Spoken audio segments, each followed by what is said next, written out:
Hello, Scorpio, Sun, Moon, Rising, and Venus signs. Kamusta kayo? Sana po ay nasa mabuti kayong kalagayan. Welcome back po sa Star Tarot. Kung bago kayo rito, welcome din kayo. Thank you sa inyong support. I truly appreciate it. God bless you all. Tingnan natin ang mga mensahe ni Scorpio.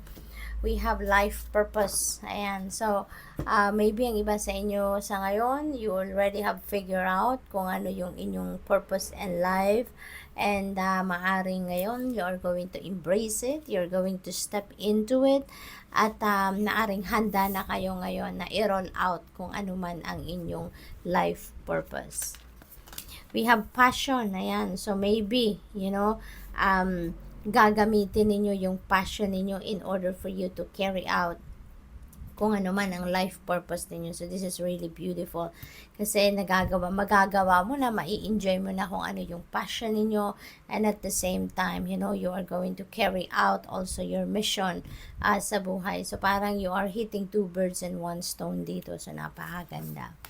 We have freedom. May kalayaan na si Scorpio. Kung dati restricted kayo by someone or by something, so ngayon you are going to release yourself from that restriction, from that restrictive energy. Ngayon you are going to be free to express or do or kung ano pa man na sa feeling ninyo restricted kayo in the past. Ngayon, you're going to be free. You're going to release yourself from that restrictions. Kaya napakaganda.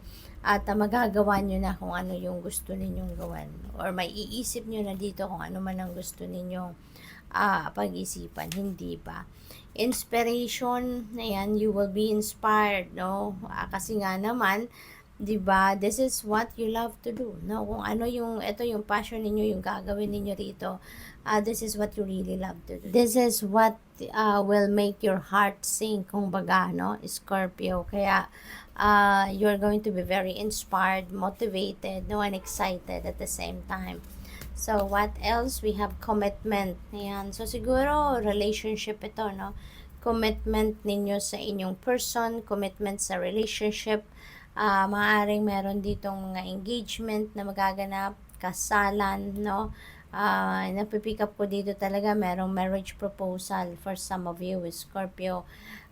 This could be also committing yourself with someone, siguro in a business, partnership. Baka meron din kayong baka merong pirmahan dito ng kontrata, sa isang negosyong pagpapartneran ninyo or magko-collab kayo with another person.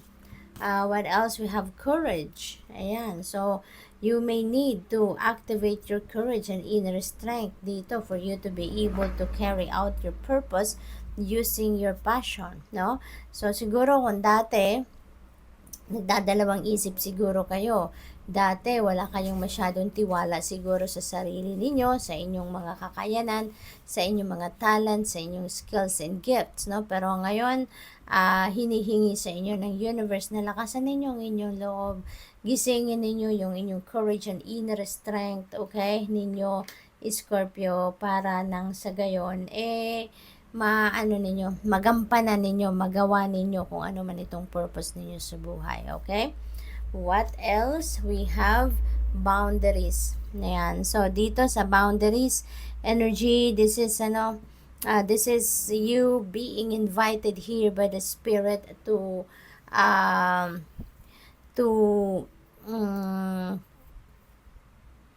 establish your healthy personal boundaries para nang sa gayon matulungan kayo na ma-save ang inyong relationship with someone. Kasi baka naaabuso na kayo, maybe sa sobrang kabaitan ninyo, sa sobrang compassionate ninyo, very helpful, very loving kayo, baka naaabuso na yung kabaitan ninyo, Kaya ngayon pa lang, habang hindi pa lumalala, hindi pa kayo nagtatampo, or hindi pa kayo nagagalit,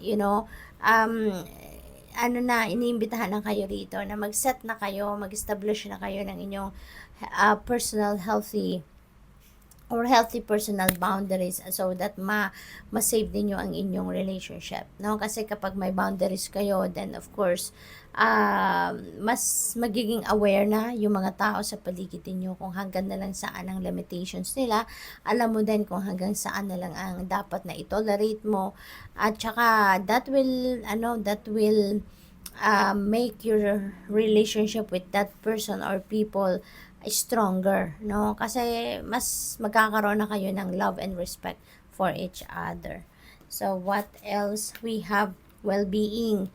Ayan. So, dito naman, no, sa well-being, this is good kasi maaaring kailangan din ninyo ngayon na asikasuhin din ang inyong sarili, alagaan ninyo ang inyong pangangatawan, ang inyong isipan, your overall health. Kasi nga, yung well-being na ito, kailangan ninyong i-maintain ito kasi you're about to 'di ba, carry out your purpose. You're about now to yung gagawin niyo na, no, ngayon kung ano man ang purpose ninyo sa buhay. Kaya it might require you or it will require you, no, to be healthy, nang sa gayon you will be physically, mentally, emotionally, and spiritually fit and ready, no, para dito. So, good luck, Scorpio. That's all I have for you for today.